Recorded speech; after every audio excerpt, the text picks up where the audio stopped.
Welcome to Cowgirl Up, the podcast dedicated to elevating your mindset. I'm your host, Lori Blickenstaff, certified mental performance coach at mentalgame101.com. Welcome to another week of Cowgirl Up. This week, I'd like to get a little bit real with you. I have always said that sharing our challenges allows us to learn from each other and encourage one another. So I'm going to share some of the mindset challenges that I've personally been working on. I've been inspired by our Olympians last week who embraced the idea that it's okay not to be perfect and that our challenges are what make us stronger, and they open out about those. So I'm going to do the same. My hope is that you might find some of these experiences relatable and that my journey can give you some insights or just support you on your own journey. The first area I want to focus on is staying true to my why. Okay, what does that mean? Well, my why is my purpose, like why I do what I do, why I get out of bed in the morning, why I'm driven in both work and life. I'm sure you understand how easy it is to get caught up in the busy details of every life. And a lot of times we're just doing without really thinking about why we're doing these things. I'm going to share my why with you, but first, just a couple points on why our why is important. The first is that knowing your why gives direction and focus. So it kind of acts like a compass, guiding us in the right direction and then helping us make decisions based on what really matters.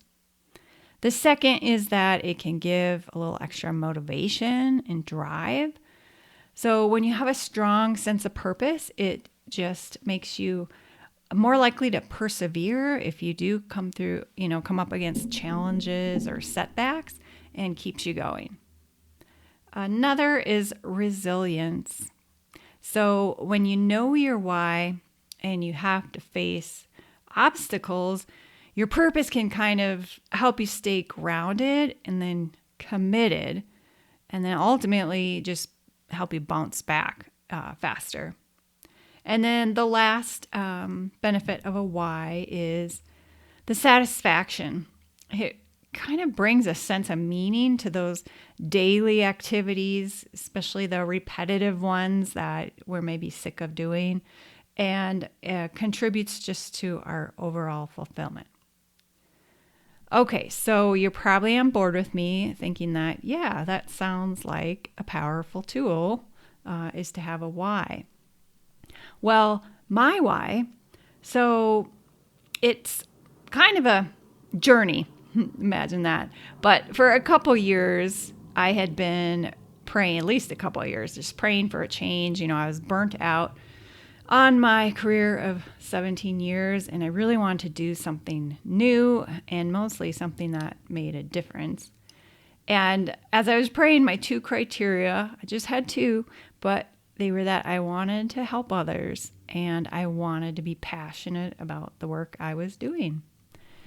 So that was, in my head, but I had never written it out or gone through that exercise to really refine it. But last summer, I was going through another coaching certification program, and we had that task of developing and then articulating our why into a written purpose statement. So here is what I came up with. My purpose is to live out my faith and service, teaching and encouraging others towards excellence and empowerment in both sport and life. So now that I read it, I feel like I want to tweak it, make it even better, but you get that gist. That is pretty much the idea of it. Now, the exercise was not easy, but I do see the value, and I keep my why statement up on the whiteboard right behind my desk I'm looking at right now. So it wasn't easy, but I'm glad I did it, and that is our theme and our power statement for this week, and that is I take on new and challenging things to grow. Come back tomorrow as I tackle the challenge of getting comfortable being uncomfortable. Thank you so much for tuning in today. If you have any questions, feedback, or comments, I'd love to hear from you. Email me at lori@mentalgame101.com.